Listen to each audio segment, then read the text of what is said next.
Eh, Assalamualaikum warahmatullahi wabarakatuh. Waalaikumsalam warahmatullahi wabarakatuh. Ya, apa kabar anak-anak semuanya?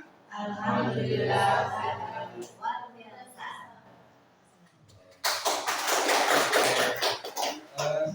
Terima kasih ya untuk anak-anak semuanya. Hari ini kita akan memulai pembelajaran ya.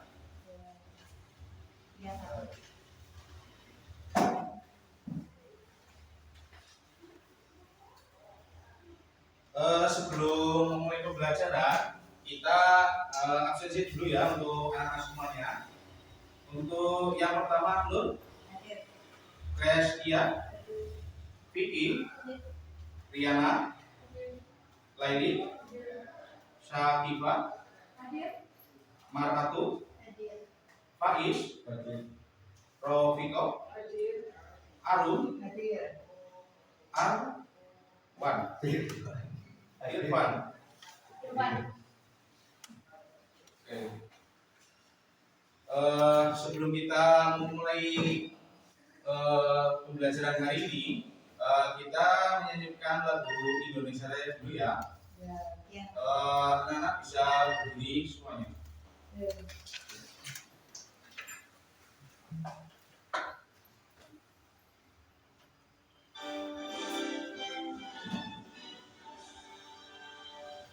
Indonesia tanah airku, tanah tumpah darahku. Di sanalah aku berdiri, jadi pandu hidupku. Indonesia kebangsaanku, bangsa dan tanah airku. Marilah kita bersatu, Indonesia bersatu. Hiduplah tanahku, hiduplah negeriku, bangsaku, rakyatku semuanya. Bangunlah jiwanya, bangunlah badannya untuk Indonesia Raya. Indonesia Raya, merdeka, merdeka, tanahku, negeriku yang ku cinta. Indonesia Raya, merdeka, merdeka, hiduplah Indonesia Raya. Indonesia Raya, merdeka, merdeka, tanahku, negeriku yang ku cinta. Indonesia Raya, merdeka, merdeka, hiduplah Indonesia Raya. Baik, terima kasih. Anak-anak bisa duduk kembali.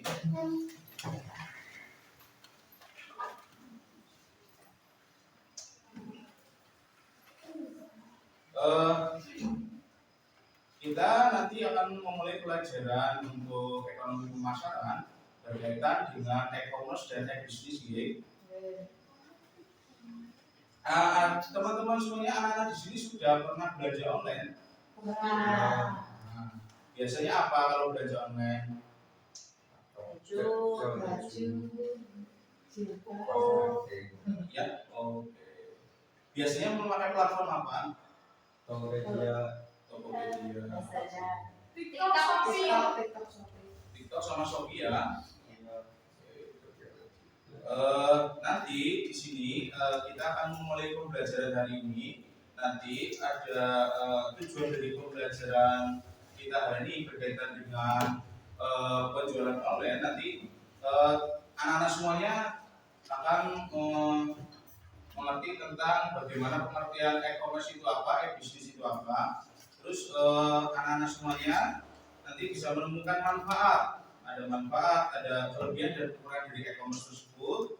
Terus yang ketiga, nanti bisa menganalisis risiko dan transaksi dari online sederhana. Terus yang keempat, menyelidiki risiko dan mekanisme transaksi online sederhana.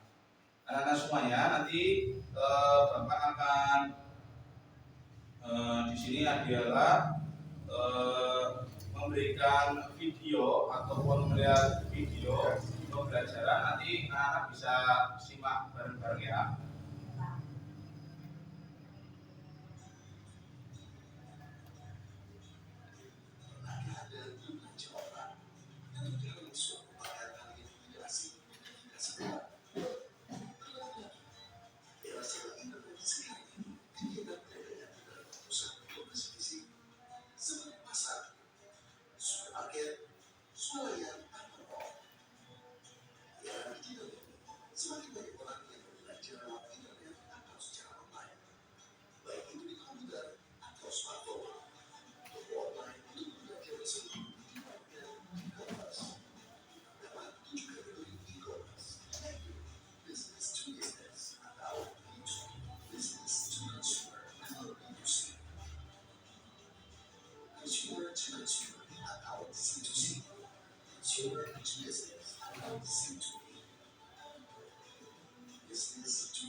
Nanti sambil diamati ya keuntungan dan kerugiannya.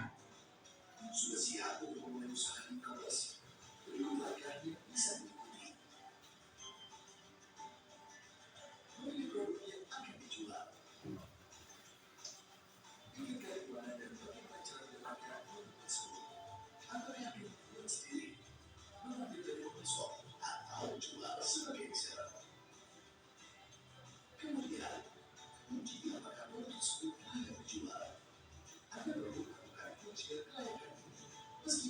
Nah, sebelum melakukan penjualan kita juga harus diuji dulu ya apakah itu barang bisa layak dijual dan tidak bertentangan. Persiapan dan merancang bisnis. Setelah mendapatkan produk, mulai koneksi jualnya dan menemukan pasar produk tersebut, Anda siap untuk membuat rancangan bisnis. Rancangan bisnis akan menjadi peta yang membantu jalannya operasional bisnis. Tentukan metode pembayaran. Pilih metode bayar yang memudahkan Anda dan konsumen melakukan transaksi. Fasilitas pembayaran biasanya telah tersedia jika Anda berjualan melalui e-commerce. Namun jika Anda berjualan melalui media sosial, opsi transfer atau menggunakan kris dapat menjadi pilihan. Pilih e-commerce untuk berjualan. Berbagai e-commerce terkemuka di Indonesia dan mana Anda pilih. Untuk lebih memaksimalkan potensi pasar, Anda juga bisa membuka toko di semua e-commerce sesuai dengan preferensi Anda. Tunggu apa lagi? Yuk, mulai berusaha di e-commerce. Ya, baik. Anak-anak semuanya, untuk tadi sudah kita melihat video bersama-sama berkaitan dengan pengenalan tentang e-commerce dan e-bisnis. Nah, anak-anak semuanya, kira-kira nih apa yang bisa disimpulkan dari video tersebut? Ada yang mau menjawab? Manfaatnya nih, manfaat kita adanya market atau pasar online. Ada yang bisa jawab? Belanja lebih mudah. Belanjanya satu lebih mudah. Terus yang kedua yang tadi disebutkan adalah Keuntungannya? Harga lebih murah. harganya lebih murah. Terus ada lagi Tidak ada batasan geografis. tidak ada batasan geografis. Berarti kita tidak terpancang oleh ruang dan waktu. Kita bisa berjualan lebih luas. Ada lagi bisa beli kapan saja. bisa beli kapan saja dengan metode pembayaran apa saja. Mau malam bisa, tapi kalau di pasar itu biasanya siang ya. Terus ada lagi Memudahkan pencarian pada pembeli. Maksudnya mencari apa Memudahkan. saja. memudahkan pencarian pada pembeli. Jadi kita pembeli itu bisa memilih dengan semau kita. Kita bisa dengan warna ataupun Ya. dengan harga yang beragam ya. Seperti itu. Terus kira-kira nih tadi adalah kelebihan. Terus kekurangannya nih, kekurangan dari kita bertransaksi secara online apa saja? Satu, Tidak bisa pegang barang. kita tidak bisa langsung cek barang gitu ya. Oke, yang kedua, Kadang-kadang tidak sesuai dengan yang ada di gambar dengan yang dikirim.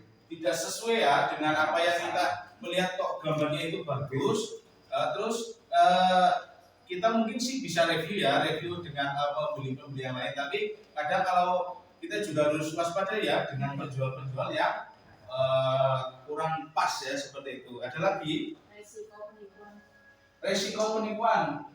Banyak kita misalkan kita suruh transfer uang dulu gitu ya, ternyata barang tersebut tidak dikirim. Oke. Anak-anak semuanya, nanti kita sudah melihat berkaitan dengan video tentang penjualan online ya. Nanti kita masuk di ini pembagian kelompok ya. Pembagian kelompok ini nanti juga teman-teman akan melihat video berkaitan dengan persoalan dengan UMKM yang ada di Indonesia. Kenapa sih para penjual-penjual itu biasanya ada standar-standar yang harus dimiliki oleh penjual tersebut? Contoh, kalau kita mau masuk di toko online kayak Shopee, biasanya kita harus punya toko online yang memang dipersyaratkan dengan agregatornya ya, dengan Shopee-nya tidak serta-merta kita membuat toko online, kita bisa menjadi reseller ataupun penjual yang tadi disebutkan adalah bisa B2B, business to business, atau C2B atau consumer to business. Nanti kita akan membagi lembar peserta didik. Nanti bisa di darah bersama ya ini berdua ya, satu ya berdua, ini berdua, ini berdua.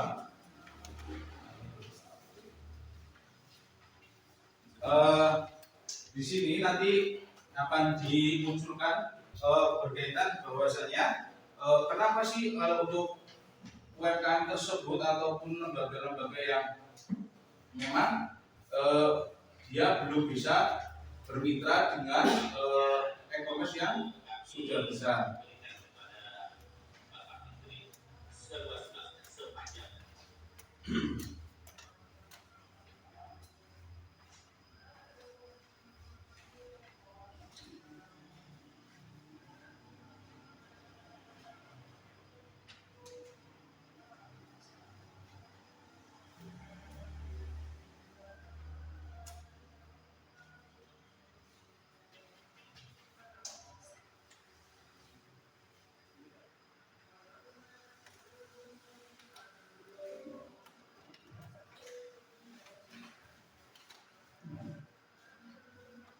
Ada yang mau ditanyakan dulu?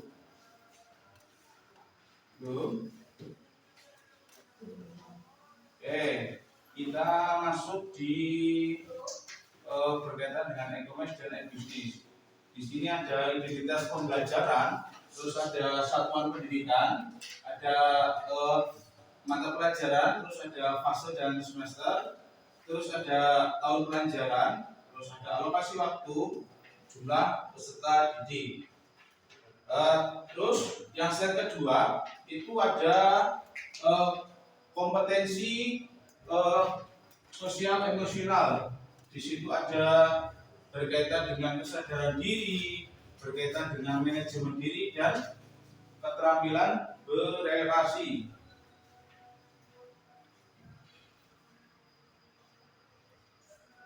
Terus untuk yang selanjutnya kita belajar tentang e-commerce atau e-business atau penjualan online ini, pemasaran digital ini, itu ada capaian pembelajarannya yaitu satu tentang pemahaman konsep.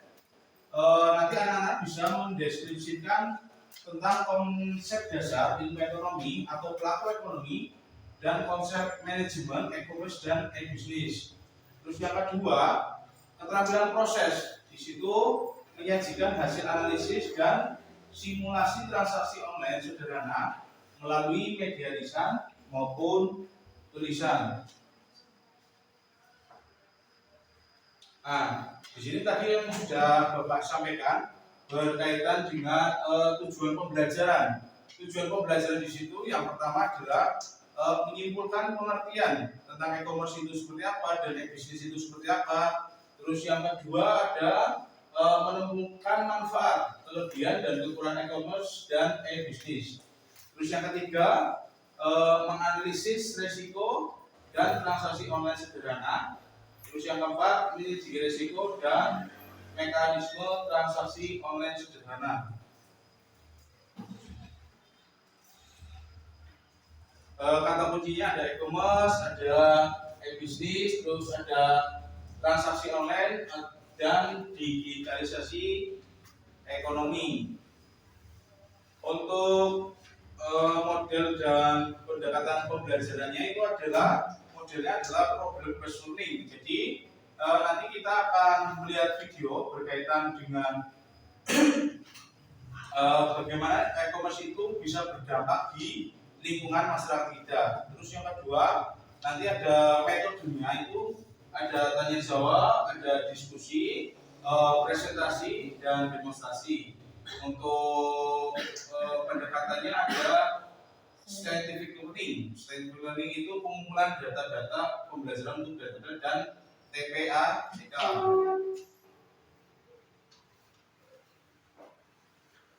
Oke.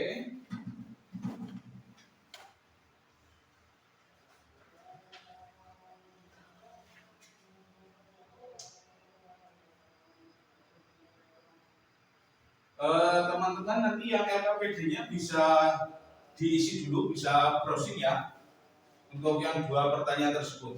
Mulai sekitar 5 menit diberi waktu ya. Silakan. Langsung di bawahnya boleh.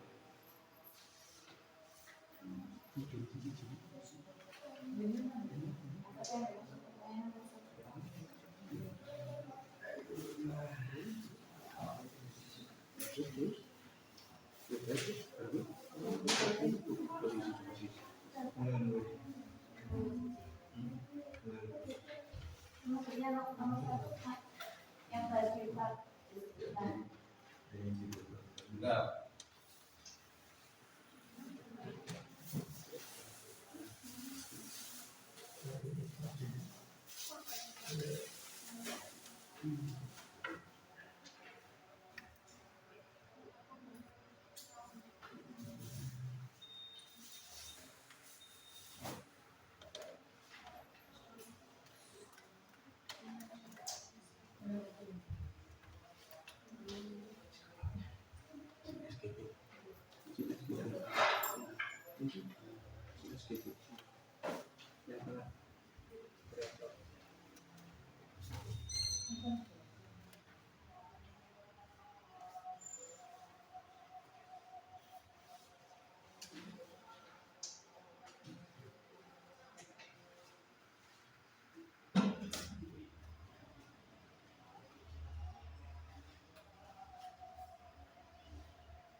Nanti bisa lihat yang ini ya untuk jawab LKPD tersebut.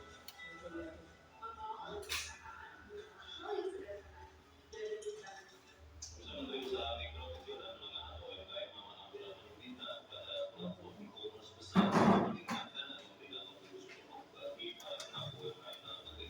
Kalau instruksi tersebut tidak dipatuhi, Kementerian UMKM mengancam akan bekerja sama dengan Komdiji untuk menutup operasional platform yang tidak mendukung.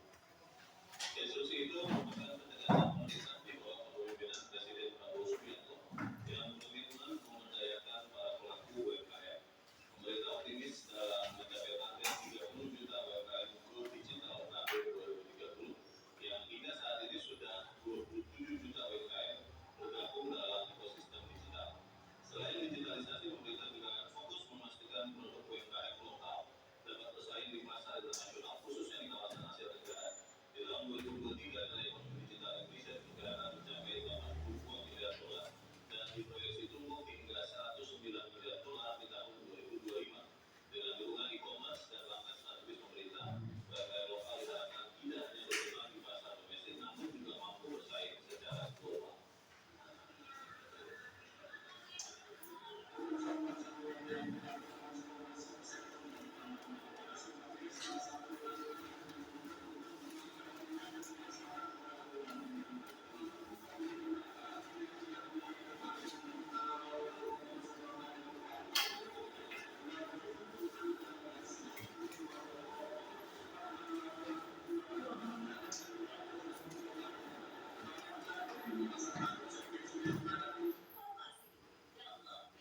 Ulangi lagi ya dari depan untuk Usaha ini. mikro kecil dan menengah atau UMKM amanah bulan meminta kepada platform e-commerce besar untuk meningkatkan dan memberikan kontribusi penuh bagi para pelaku UMKM dalam negeri. Kalau instruksi tersebut tidak dipatuhi, Kementerian UMKM mengancam akan bekerja sama dengan Komdiji untuk menutup operasional platform yang Bisa disimpulkan karena apa? Komdiji untuk menutup operasional platform yang akan bekerja sama dengan Komdiji untuk menutup itu tidak dipatuhi. Kementerian UMKM mengancam Nah, dari sini. bagi para pelaku UMKM dalam negeri. Kalau instruksi tersebut tidak dipatuhi, Kementerian UMKM minta kepada platform e-commerce besar untuk meningkatkan dan memberikan kontribusi penuh bagi para pelaku UMKM dalam negeri. Meningkatkan dan kontribusi penuh bagi para pelaku UMKM, bisa ditulis para pelaku UMKM di negeri. Kalau instruksi tersebut tidak dipatuhi, Kementerian UMKM mengancam akan bekerja sama dengan Komdiji untuk menutup operasional platform yang tidak dulu. Instruksi itu merupakan ketegasan pemerintah di bawah kepemimpinan Presiden Prabowo Nah, Subianto terima kasih. yang berkomitmen memberdayakan para pelaku UMKM. Pemerintah optimis dalam mencapai target 30 juta. Intinya di sini, Menteri UMKM ancam tutup e-commerce jika tidak membantu UMKM. 27 juta UMKM bergabung dalam ekosistem digital. Selain digitalisasi, pemerintah juga fokus memastikan produk UMKM lokal dapat bersaing di pasar internasional khususnya di kawasan Asia Tenggara. Di tahun 2023 nilai ekonomi digital Indonesia diperkirakan mencapai 82 miliar dolar dan diproyeksi tumbuh hingga 109 miliar dolar di tahun 2025. Dengan dukungan e-commerce dan langkah strategis pemerintah, UMKM lokal diharapkan tidak hanya berkembang di pasar domestik, namun juga mampu bersaing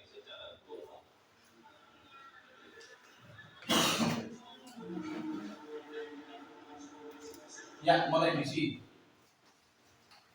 Satu Pak. Ya. Satu.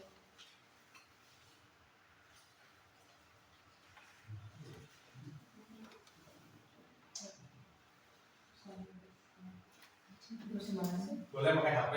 Di sini Pak. Ya. Bagaimana kelompok Anda menganalisis penyebab masalah dari data yang dijadikan pada wacana menulis tersebut? Nomor satu saja dulu.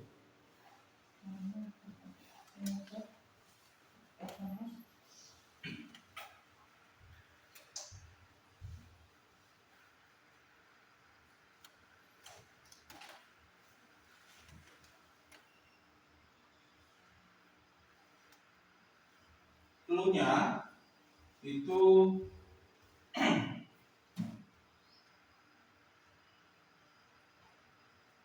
ini.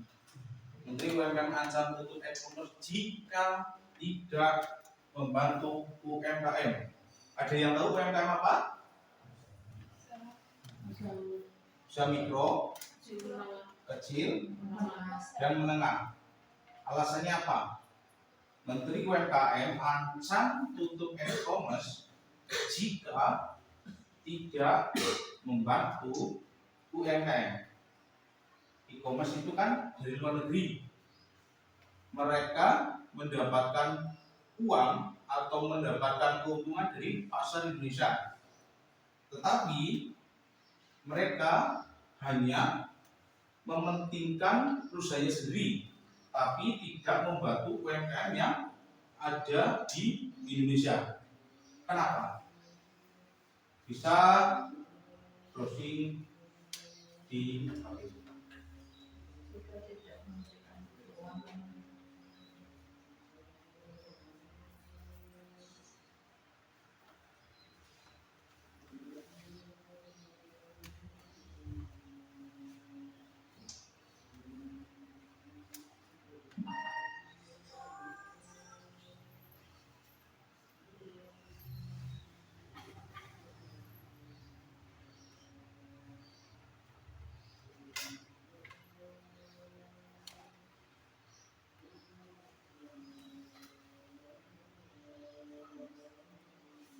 kalau sudah nanti masuk ke pertanyaan yang kedua. Yang satu saja dulu. Bagaimana Anda atau kelompok Anda menganalisis penyebab masalah dari data yang disajikan pada wacana melalui link tersebut? Masalahnya apa?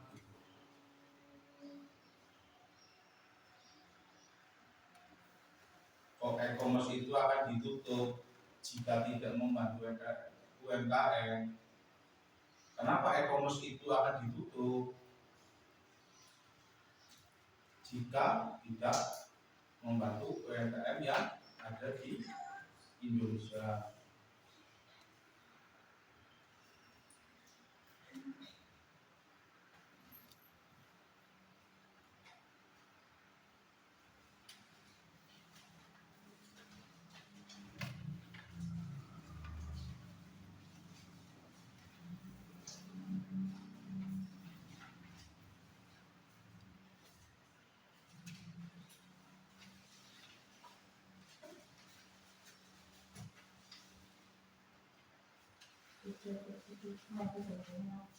Ya,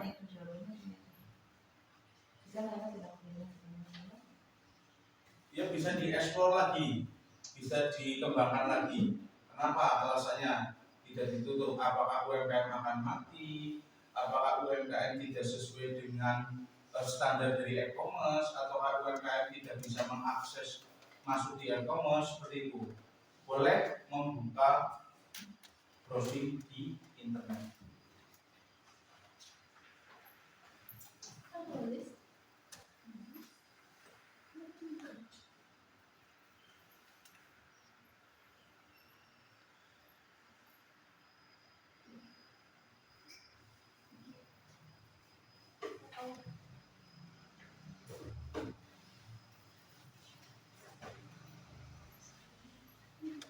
Lima menit lagi ya.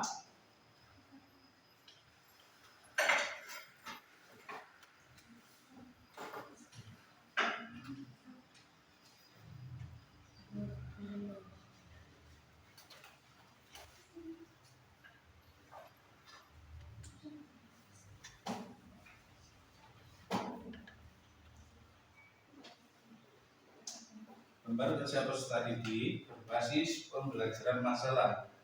Maksud dan tujuannya apa?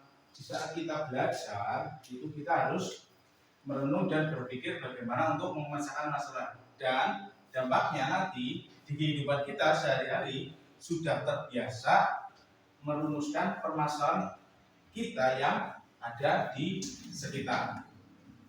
Tapi kalau permasalahan kita di rumah ataupun anak-anak tidak bisa browsing juga, harus yang tadi memiliki kesadaran diri untuk menanggapi persoalan ataupun permasalahan yang di sekitar kita.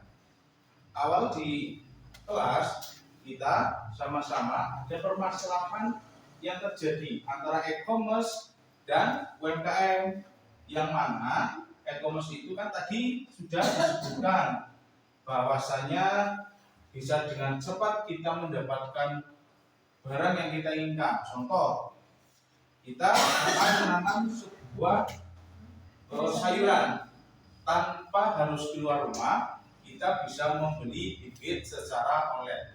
Dengan mudahnya kita menggunakan e-commerce tersebut. Nah, sekarang permasalahannya adalah bagaimana e-commerce itu akan ditutup jika tidak membantu UMKM.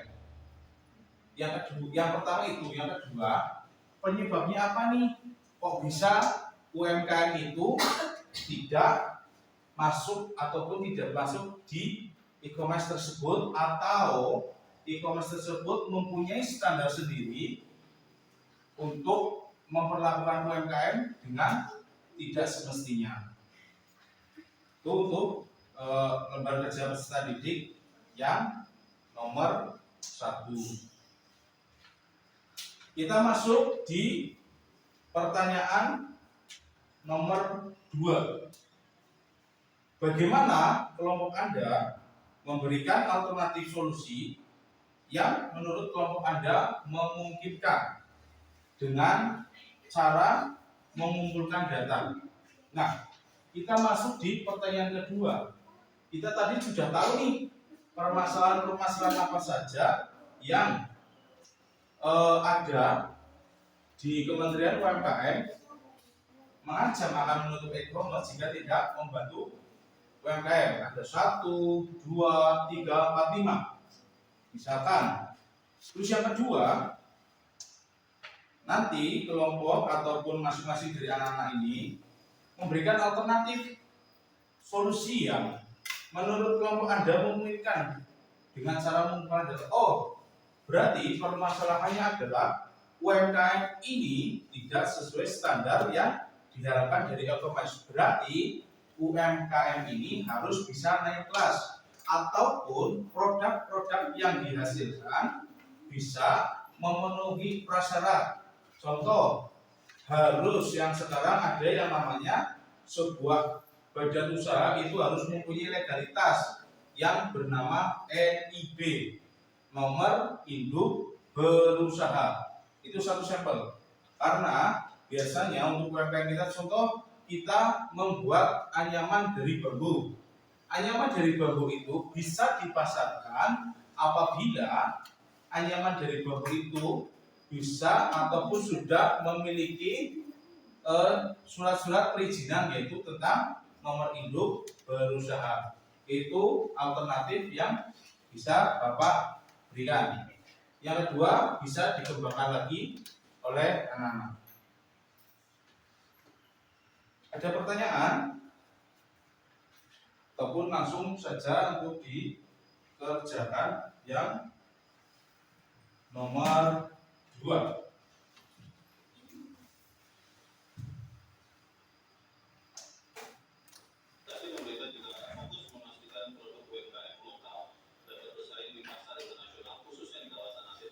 Nah, bagaimana supayanya UMKM tersebut bisa bersaing di pasar internasional, tidak hanya di dalam negeri atau tidak hanya di desa masing-masing, minimal di Asia Tenggara.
Ini ada lagi 30 juta UMKM go digital.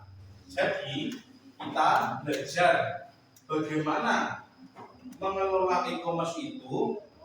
Kita sebagai mungkin tidak bisa membuat, kita tidak bisa membuat contoh sederhana di lingkungan kita, membuat sapu, membuat ada anyaman dari bambu yang digunakan untuk kegiatan kita, tapi kita bisa membantu ikut memasarkan dengan produk yang kita miliki ataupun toko online yang miliki. Jadi tujuannya adalah UMKM ini sudah terdigitalisasi.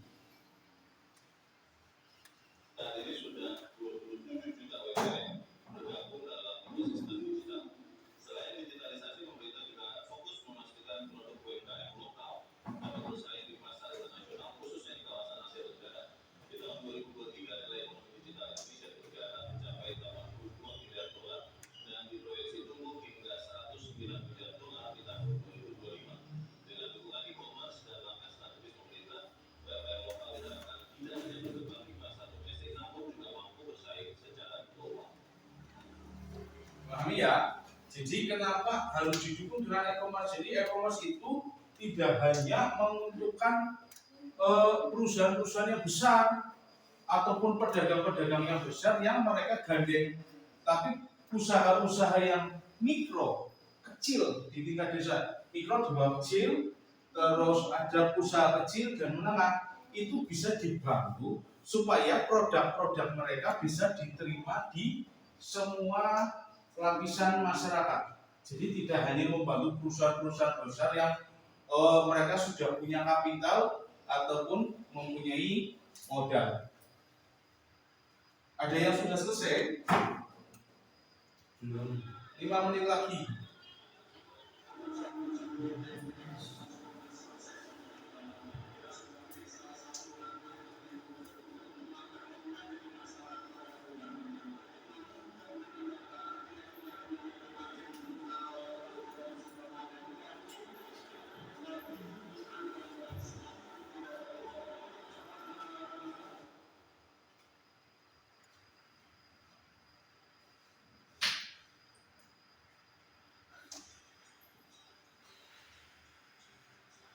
Kita bisa mengulangi dari yang tadi.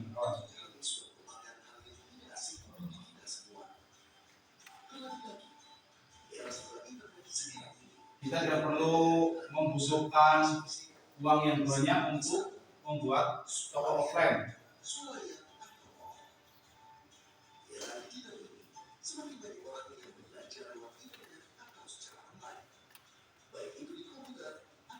Tapi jangan beranggapan anak-anak bahwasannya hanya menggunakan toko offline saja.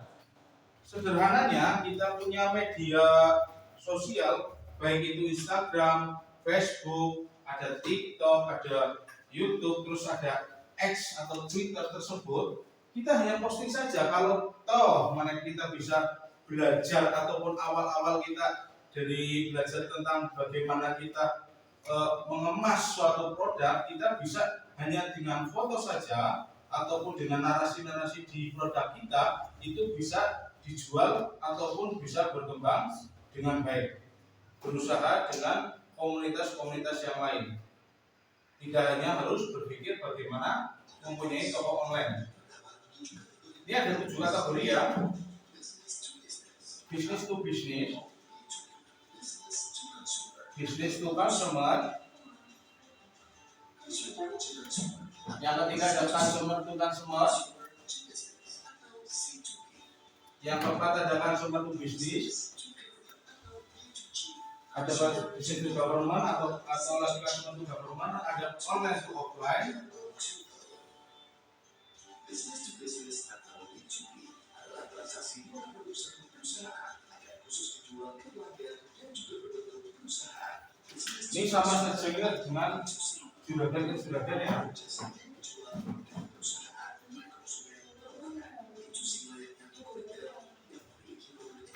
Kalau tadi bisnis to bisnis adalah e-commerce tersebut mendatangkan pengusaha-pengusaha besar, skalanya sudah dunia, kayak ada kita tahu ada perusahaan Alibaba, ada Elon Musk, itu mereka tidak memikirkan bagaimana pengusaha-pengusaha kecil. Mereka adalah fokus untuk jangkar-jangkar yang besar di kelas dunia. Terus ada bisnis to consumer, langsung ke user ya, bisnisnya itu langsung jualnya ke pembelinya langsung. Consumer to customer sama antara anak-anak semuanya, misalkan punya produk, misalkan produk makanan, terus yang satunya mempunyai produk minuman, itu bisa barter. Jadi di saat teman-teman menggunakan minuman, nanti yang makanan bisa saling membutuhkan ataupun saling menjual.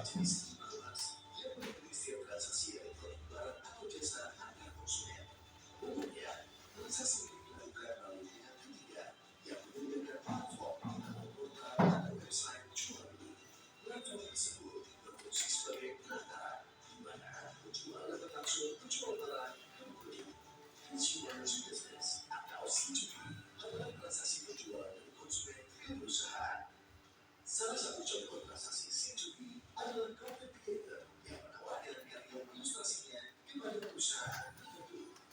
Business to government atau B2G adalah jenis komersial jual produk atau jasa kepada lembaga pemerintah. Umumnya, yang menjual akan menawarkan berbagai jenis produk yang dibutuhkan untuk Ada bisnis to government, ini pelaku usaha ke langsung ke pemerintah.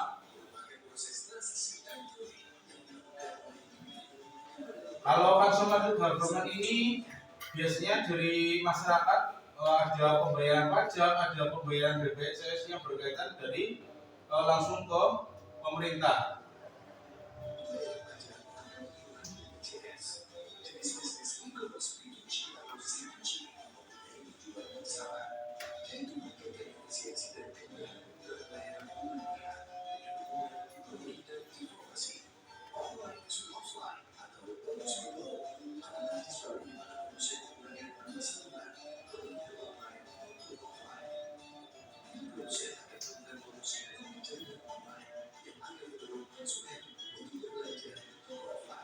Ini kalau online to offline bisa seperti dropshipper ya. Jadi atau sebagai reseller, kita membelinya secara online, nanti mereka ke kita untuk pembelinya langsung di tempat kita.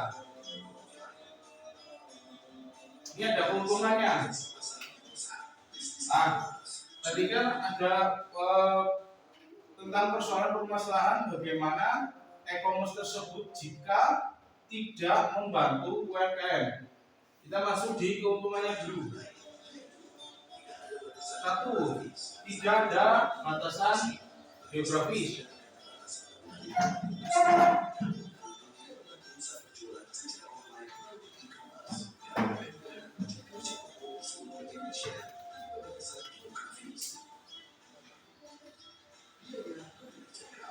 Biaya lebih terjangkau. Jadi kalau dulu sebelum ada pemasaran secara online, kita biasanya kalau berdagang itu lebih biasanya dari desa ke kota ataupun dari provinsi ke provinsi, kita melihat ataupun mencari lahan baru. Dengan adanya e-commerce ini, kegiatan biaya lebih terjangkau, tidak perlu jauh untuk berjualan.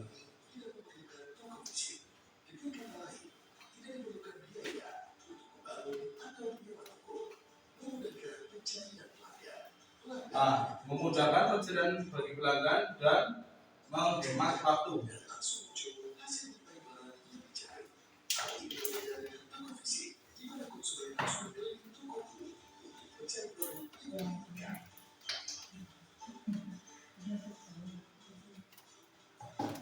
Sudah siap untuk memulai usaha e-commerce? Berikut langkah yang bisa diikuti. Nah, tadi yang Bapak katakan bahwa berkaitan dengan usaha itu kita tidak perlu juga menjadi sebuah produsen, tapi kita juga ataupun tetangga kita ataupun teman kita itu memiliki sebuah produk hasil karya, kita bisa ikut menjualkan asalkan dengan tata cara berikut.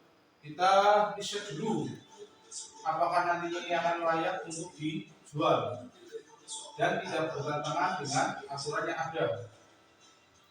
Kemudian, apakah produk tersebut hendak dijual?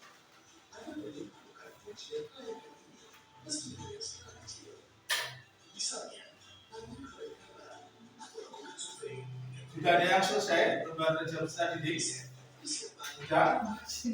Boleh berdiri untuk dijelaskan di sini saja, di kursi saja tidak apa-apa.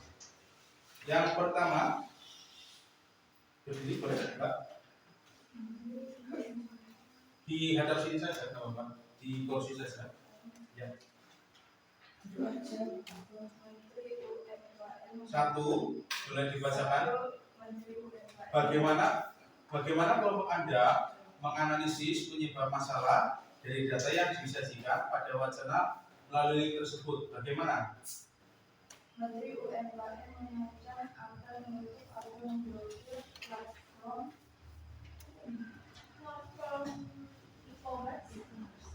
e-commerce jika mereka tidak memberikan dukungan penuh dan kontribusi. Dibaca sendiri boleh. Bila berdiri monggo. Membantu teman yang lain. Ya. Nomor 1. Bagaimana kelompok Anda menganalisis penyebab masalah dari data yang disajikan pada wacana melalui proyek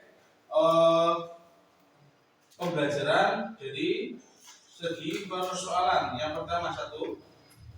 Menteri UMKM mengancam akan menutup atau memblokir platform e-commerce jika mereka tidak memberikan dukungan penuh dan kontribusi signifikan terhadap pelaku UMKM di dalam negeri. Karena jika e-commerce tidak bekerjasama dengan UMKM, maka akan berdampak pada UMKM. Di antaranya keterbatasan akses pasar. UMKM Sebentar. 1. Keterbatasan akses pasar. Ya. Yang pertama ada UMKM tersebut kan dia kecil, dia belum berjalan besar. Jadi otomatis kalau dia di Banjarnegara berarti ataupun di Banyumas berarti tidak aksesnya itu sangat kecil sedikit. Jadi bagaimanapun juga tadi sudah dikatakan bahwa di video pertama adalah bisa menjangkau semua geografis. Jadi yang pertama ada apa? 1. Keterbatasan akses pasar. Akses pasar. Ingat ya, 1 keterbatasan akses pasar. Lanjutnya 2. Kalah saing. 2 kalah saing. Kalah saingnya dengan berarti di sini tadi Bapak sudah sebutkan bahwa yang pertama kalah saingnya adalah kalah persaingan di dalam jumlah ataupun bisnis to bisnisnya. Karena bagaimanapun orang ataupun pengusaha yang besar pasti akan lebih diutamakan dari risetnya, itu akan lebih menonjol daripada yang di sektor UMKM. Walaupun sektor UMKM di Indonesia itu sangat menopang penjualan di setiap harinya. Lanjutnya, Pertumbuhan bisnis dan ekonomi terhambat. pertumbuhan dan bisnis ekonomi terhambat. Ada lagi? Ya, kelompok 2 bisa dilanjutkan. Belakang. Ada? Ya, silakan. 1. Bagaimana kelompok Anda menganalisis penyebab masalah dari data yang disajikan pada wacana melalui tersebut? Boleh disebutkan, Mas? Masalahnya yaitu pemerintah akan berencana menutup e-commerce jika tidak membantu UMKM yang bisa berakibatkan UMKM akan kehilangan akses ke pasar yang lebih luas. 1. Mereka akan terjebak besar dari Ya. luar negeri. Mereka akan terjebak besar atau dari luar negeri. Oke. Yang dimaksud adalah dengan perdagangan bebas, industri kecil pasti akan dari perdagangan bebas tersebut akan berdampak di sektor UMKM Indonesia. Terus selanjutnya Ada lagi? Oh, ada. Sementara pesaing yang lebih besar atau dari luar negeri mengambil pasar online. Ini akan menyebabkan stagnasi omset dan banyak UMKM yang akhirnya turun tingkat. Oke, pasar-pasar di luar negeri pasti akan, karena mereka mungkin secara pertumbuhannya lebih cepat, mereka pasti lebih besar akses ke pasar online. Sedangkan UMKM kita tidak menyediakan wadah online, pastinya akan berdampak yang sangat besar. Oke, terima kasih Mas. Ada lagi? Ada lagi? Monggo. Oh ya Bang, yang kedua bisa. Oke, lanjut yang nomor 2. Bagaimana kelompok Anda memberikan alternatif solusi yang menurut kelompok Anda memungkinkan dengan cara mengumpulkan data? Solusinya agar UMKM bisa bersaing di pasar internasional yaitu dengan cara pemerintah berperan sebagai wasit dan fasilitator yang menciptakan lapangan bermain yang adil dengan cara yaitu regulasi protektif, yaitu melarang predator fishing yang adalah menegakkan aturan seperti Permendak 31/2023 yang melarang platform menjual produk impor di bawah harga modal yang bisa menghadirkan produsen lokal. Stop dulu. Di situ ada peraturan Menteri Perdagangan yang melarang bahwa platform tidak boleh menjual produk dalam negeri di bawah harga. Karena apa? Otomatis kalau tidak ada regulasi aturan dari pemerintah yang berpihak kepada UMKM di Indonesia, pastinya UMKM di Indonesia akan kalah saing dengan proses penjualan ataupun pemasaran secara online. Ada lagi? Ya. 2. Memperketat arus impor, yaitu memastikan produk impor yang masuk lewat e-commerce wajib memenuhi standar seperti SNI, BPOM, dan sertifikat halal yang sama seperti produk offline sehingga persaingan menjadi adil. Oke, cukup. Terima kasih. Indonesia mempunyai standar bahwa Indonesia akan menjadi di kawasan Asia akan dijadikan sebagai ekonomi halal. Yang pertama, dia harus memakai standar nasional Indonesia. Terus yang kedua harus menggunakan BPOM, Badan Pengawas Obat dan Makanan, dan yang ketiga adalah harus melewati sertifikasi uji halal. Karena bagaimanapun juga Indonesia adalah salah satu negara yang memuat ataupun menggunakan ekonomi halal. Tadi yang itu sudah. Oke, lanjut. Solusi yang dapat dilakukan agar UMKM bisa bersaing di pasar internasional. E-commerce bekerjasama dengan UMKM untuk mengembangkan produk UMKM agar bisa dikenal di seluruh lapisan masyarakat. Oke. Yang kedua, meningkatkan kualitas produk. Yang ketiga, pastikan produk dapat disuplai secara konsisten. Oke. Pelajari selera pasar. Oke. Rencanakan strategi pemasaran yang tepat terutama bagi negara tujuan. Jadi pelajari selera pasar misalnya mempelajari kebutuhan dan karakteristik pasar di luar negeri. Pahami regulasi ekspor di dalam negeri, yaitu dengan cara mempelajari regulasi ekspor dari produk yang akan dikirim, lengkapi persyaratan yang diperlukan. Pelajari regulasi impor di negara tujuan, karena setiap negara memiliki aturan yang berbeda-beda. Perusahaan perlu mempelajarinya dan membandingkan. Oke. Ada yang bisa menjelaskan perbedaan ekspor dan impor?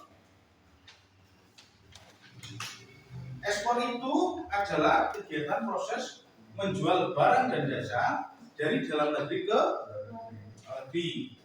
Impor itu adalah proses pembelian ataupun barang dan jasa dari luar negeri masuk ke dalam negeri. Jadi di situ ada aturan, di situ ada pajaknya harus ditaati. Kalau sekarang yang sedang terjadi adalah produk-produk impor yang masuk ke Indonesia itu ilegal. Masa baju-baju yang sudah tidak layak pakai masuk ke Indonesia, yang memang di situ adalah orang-orang yang mempunyai kapital besar supaya untuk menjual di Indonesia, itu tidak diperbolehkan. Itu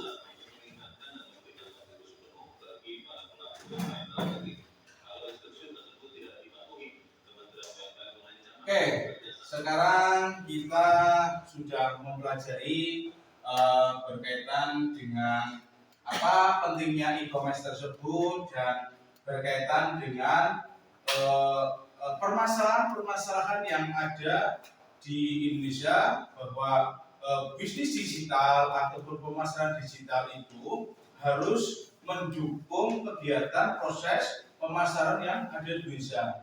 Kalau tidak, ada negara akan hadir.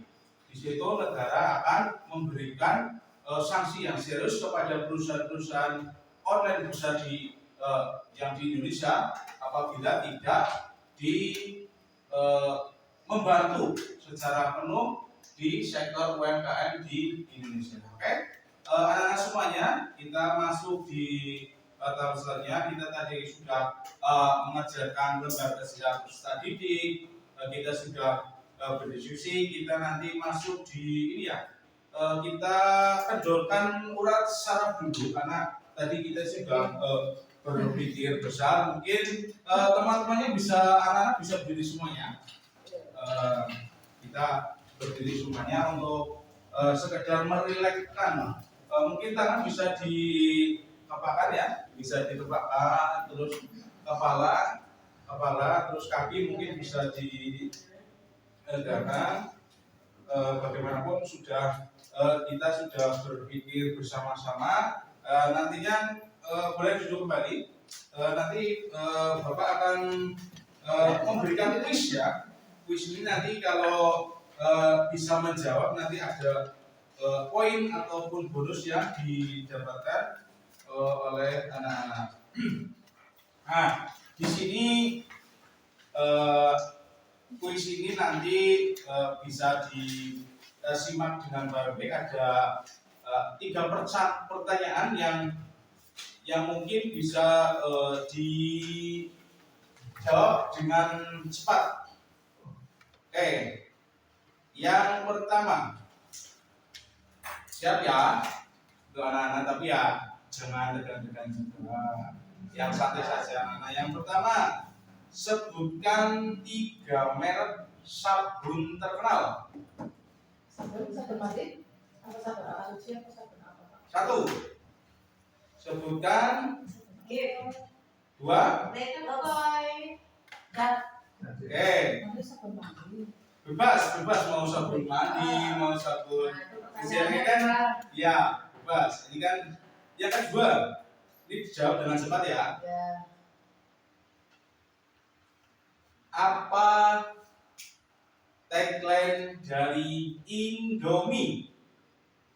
Seleramu. Oke, tepuk tangan dong. Terus, pertanyaan yang terakhir. Siap-siap ya.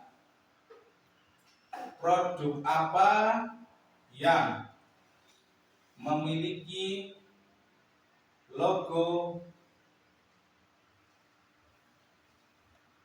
buah apel? HP iPhone, Android. Oke, tepuk tangan.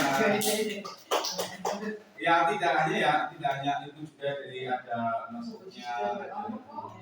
Oke, baik anak-anak, nanti kita masuk sudah di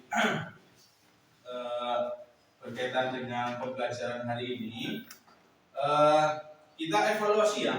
Kita evaluasi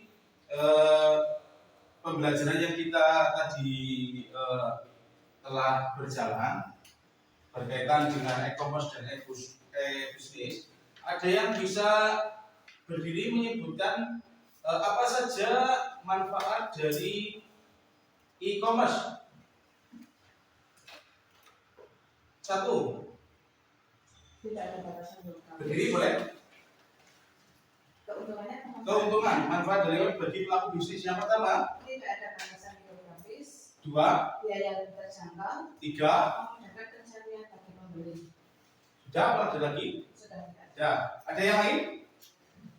Tiga aja. Ada yang lain teman-teman, anak-anak semuanya? Oke. Berarti kan tadi sudah ada kemudahan ataupun ada mudah, terus transaksinya juga mudah. Berarti di sini kita untuk melakukan evaluasi ini adalah yang selanjutnya adalah memangkas ya biaya pemasaran itu tidak lebih banyak dan bisa memilih produk yang dianggap terbaik dengan harga yang sesuai. Dari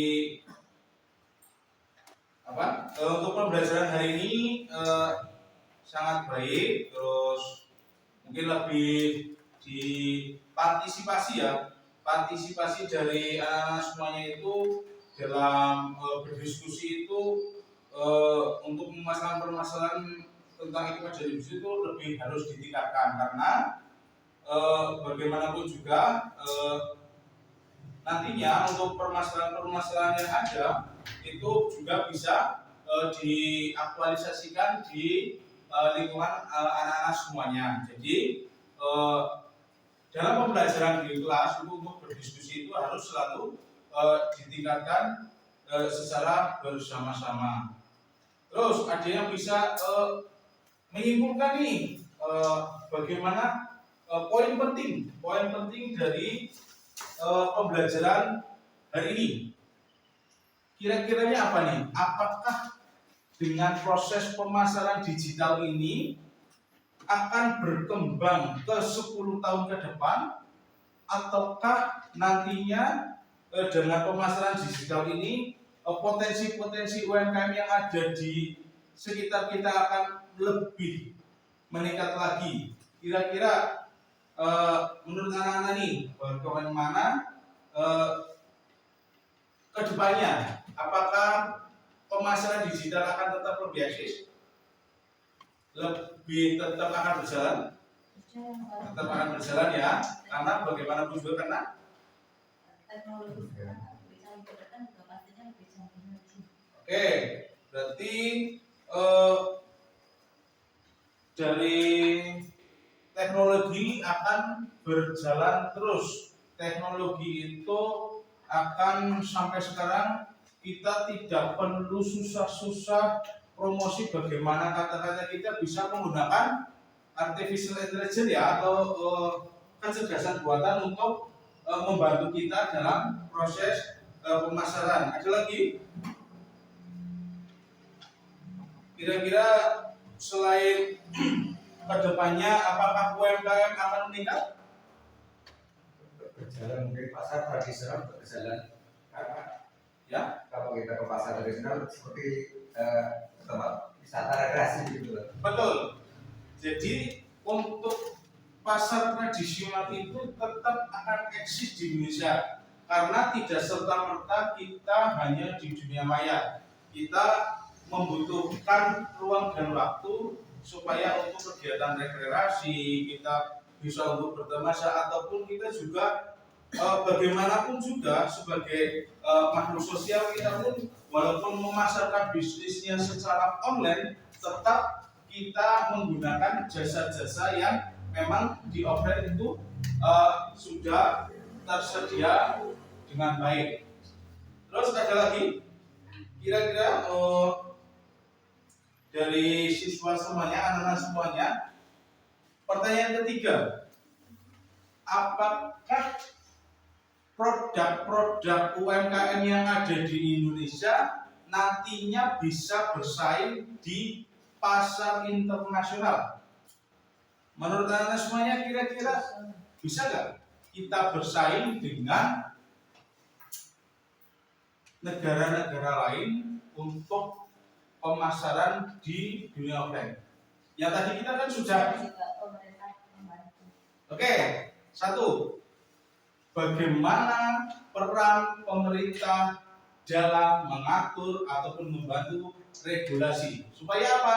Pemerintah pun juga tidak menitik beratkan kepada pengusaha ataupun perusahaan-perusahaan besar, hanya mengabaikan perusahaan kecil atau UMKM ada yang di Indonesia. Jadi yang kedua ada lagi sumber daya manusia, tingkatkan koordinasi, bisa meningkatkan kualitas produk. Meningkatkan kualitas produknya dan sumber daya manusia. Karena apa? Kita berproses belajar di sini, suatu saat 5 tahun, 10 tahun ke depan, Bapak yakin bahwa anak-anak di sini semuanya akan menjadi orang hebat, akan menjadi orang sukses dalam hal pemasaran digital. Berarti kita sudah rumuskan nih, bagaimanapun juga pemerintah satu harus membantu, karena dia sebagai atasan kita, sebagai pengambil kebijakan. Karena kalau dari pemerintah tidak membantu, sekuat apapun kita berusaha, itu akan terganjal oleh aturan-aturan yang ada. Jadi bagaimanapun juga kita harus meningkatkan pengetahuan kita dan praktek langsung. Tidak hanya belajar berteori, tapi kita berpraktek langsung. Kita ke tetangga kita melihat produk mereka, kita membantu memasarkan. Dan bagaimana dari produk tersebut, contoh yang tadinya belum dia bikin kandang burung nih, oke? Nah, kandang burung tersebut belum dicat. Nah, kita mungkin bisa Pak, mungkin bisa dicat Pak, atau nanti jualnya jangan terlalu tinggi dulu, atau Pak nanti dari kandang ini bisa kerjasama dengan komunitas-komunitas yang ada supaya pemasarannya lebih bagus. Seperti itu. Terus pertanyaan yang keempat, apakah UMKM yang ada di Indonesia itu bisa menopang kebutuhan sehari-hari daripada kita mengandalkan bantuan dari pemerintah ataupun UMKM tersebut mengandalkan dari regulasi yang ada? Karena dari zaman dahulu kala kita sudah membaca literasi yang ada, kakek nenek moyang kita itu melakukan pemasaran ataupun penjualan itu bisa dengan barter. Sampai sekarang pun mereka akan tetap eksis walaupun teknologi sangat besar ataupun sangat menguasai. Pertanyaannya adalah, apakah UMKM akan tetap eksis di Indonesia walaupun kalah dengan aturan dari pemerintah, kalah dengan pajak, kalah dengan berbagai industri yang ada di negara? Pertanyaan, apakah bisa? Bisa. Karena Kita semua barang bisa dijual online dengan cara online. satu, tidak semua barang dibeli secara online. Kalau toh kita menanam padi nih, nah, bisa, karena kita lapar, ya kan? Apakah kita akan membeli beras nunggu online? Tidak. Nanti keburu sakit perut, ya kan? Yang kedua, kita biasanya kalau mau memilih barang, lihat beras itu kan kita dipegang dulu gitu ya. Oh ya ini bagus. Kalau online itu kan kita nggak tahu apakah itu beras plastik ataukah berasnya itu tidak bagus ya, karena harganya mungkin agak sedikit murah, tapi ternyata kualitas kurang memenuhi ataupun kurang bagus. Dari Bapak mungkin banyak hal-hal yang memang berkurang dari pembelajaran hari ini, tapi kita tadi sudah barang-barang untuk belajar bagaimana kita bisa mengenal lebih dekat tentang e-commerce tersebut, penjualan online dari bisnis tersebut. Kita sudah memahami konsep, sudah bisa mendeskripsikan bagaimana konsep dasar ilmu ekonominya, bagaimana perilaku ekonomi dan konsep dari manajemennya. Terus di sini juga kita sudah bisa menyajikan ya hasil analisisnya yang tadi dibuat secara berkelompok dan anak-anak semuanya juga sudah mengetahui tentang pengertian dari e-commerce tersebut, dari e-bisnis tersebut, terus bisa menemukan manfaat, kelebihan dan kekurangan e-commerce dari bisnis, serta bisa menganalisis transaksi online, terus bisa menyelidiki risiko dan mekanisme transaksi online. Terus ada untuk metodenya, untuk metode pendekatan dan pembelajaran itu kita tadi berbasis pada project based learning. Jadi kita nantinya sebagai pelajar Pancasila yang pertama adalah bagaimana sebagai pelajar Pancasila itu kita dituntut untuk bergotong royong ataupun bersama-sama dalam menghadapi proses digitalisasi ekonomi. Ada pemasaran online, tapi kita bisa membantu UMKM yang ada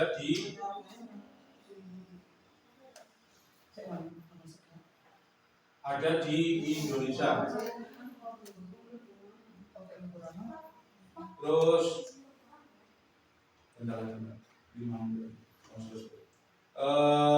terus tadi ada mengenai risiko, terus ada tadi metodenya ada tanya jawab, terus diskusi, ada presentasi, terus untuk pendekatannya ada scientific learning ya, untuk pembelajarannya berbasis data.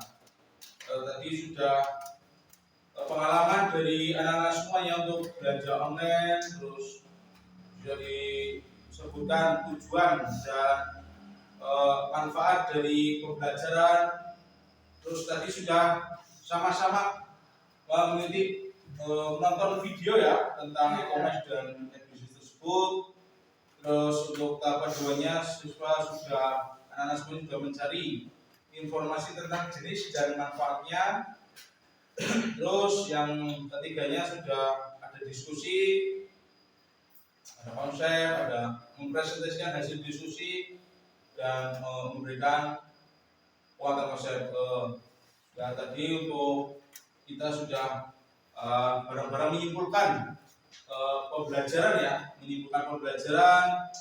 terus kita sudah refleksi ya nilai-nilai profil kita sebagai pelajar Pancasila. Yang pertama sudah bisa disebutkan Pancasila 1, ketuhanan yang Maha Esa, bahwa kita hidup juga tidak hanya hidup saja, kita ada Tuhan orang tua kita, bagaimana Tuhan tersebut memberikan kehidupan pada kita, dan kita tetap harus bersyukur, tidak bisa menggunakan akal pikiran kita tetap harus menggunakan hati. Yang kedua, kemanusiaan yang adil dan beradab. Jadi harus punya adab. Jadi kita harus adil melihat bahwasannya mau tidak mau pemasaran digital ataupun penjualan secara online itu sudah memang waktunya mulai dari 5 ataupun 10 tahun yang lalu kita harus mengikuti dengan ada dan juga kita tidak boleh boros ya.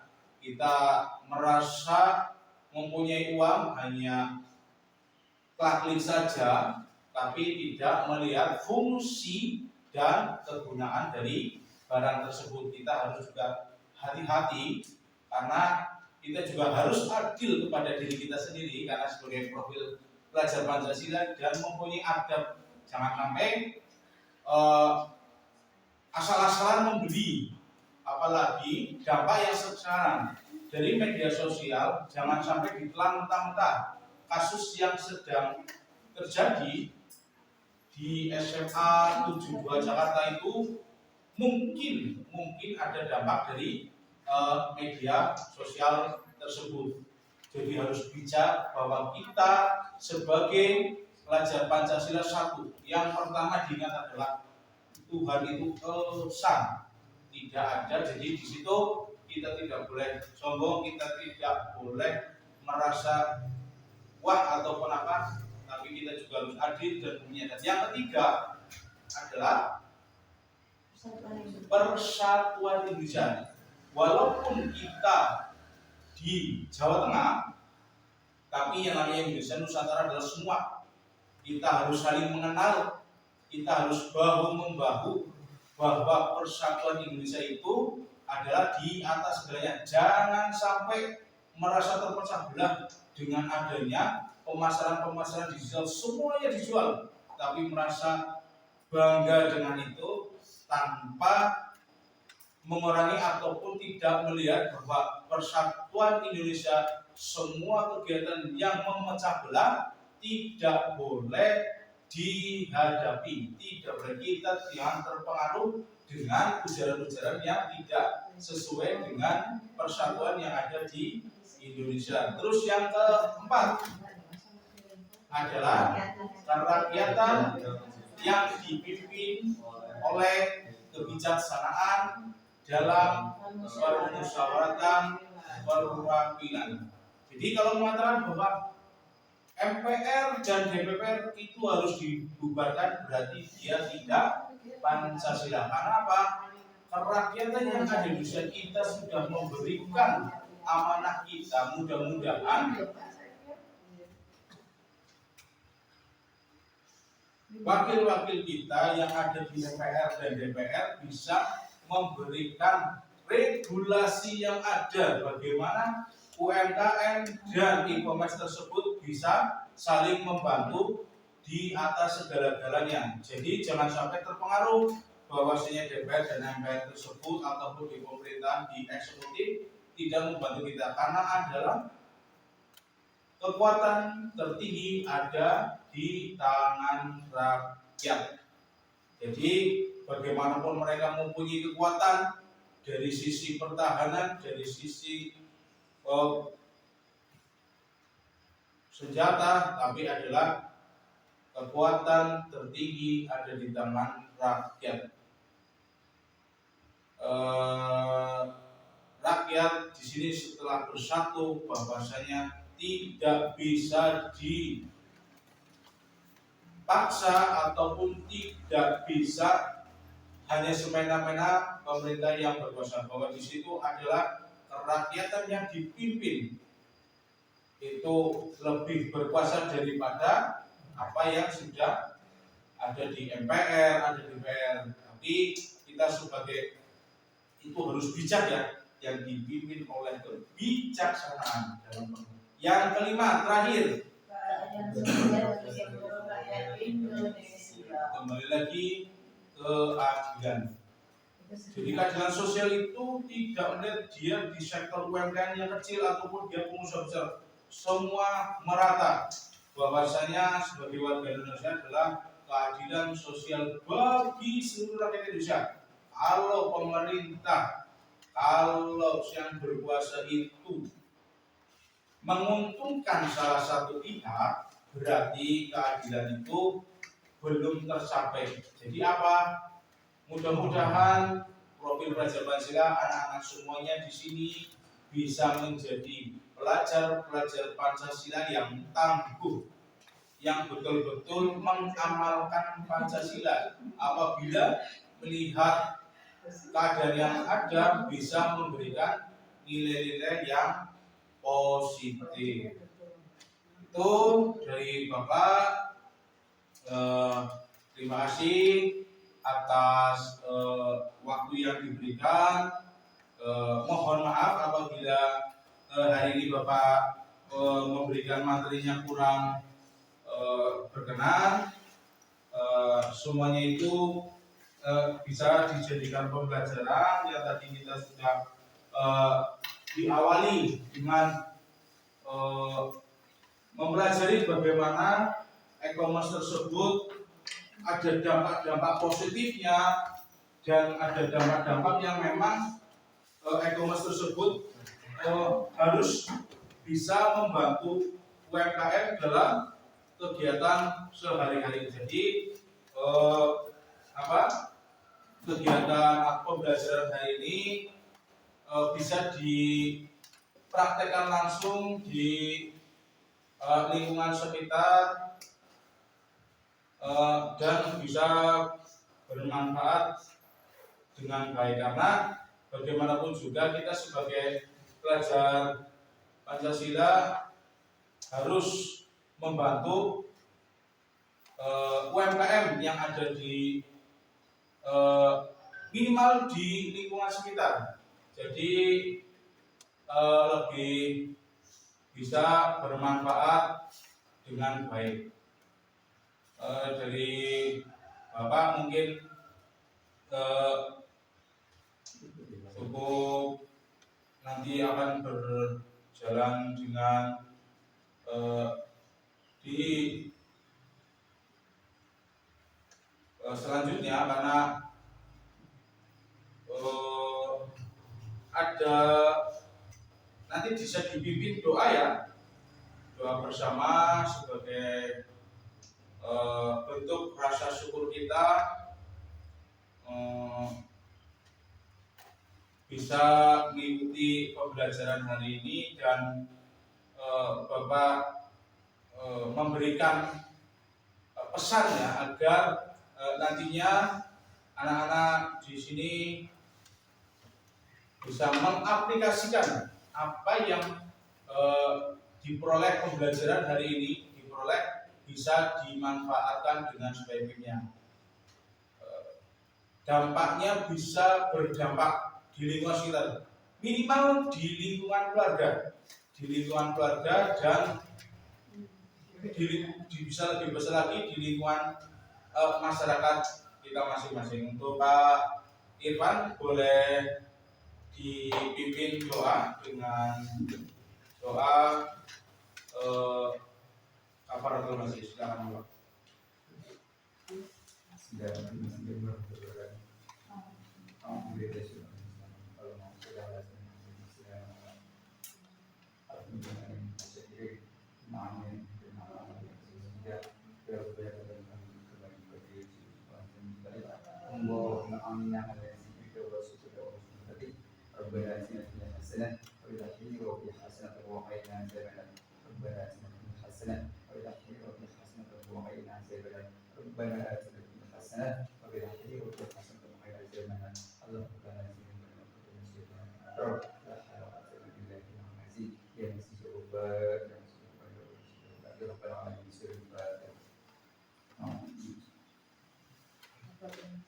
Bareng-bareng ya.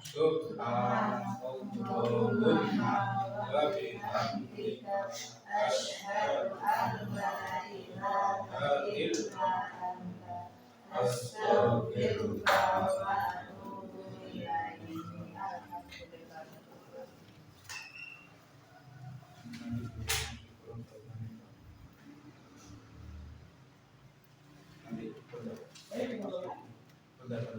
Alhamdulillah.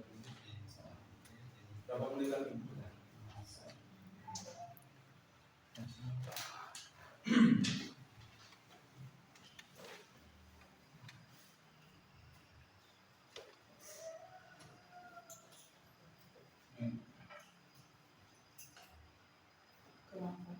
Ini masih 4 menit lagi, jadi mungkin sambil istighfar di hatinya masing-masing. Tapi ngomong apa tidak Pak? Astagfirullah. Jangan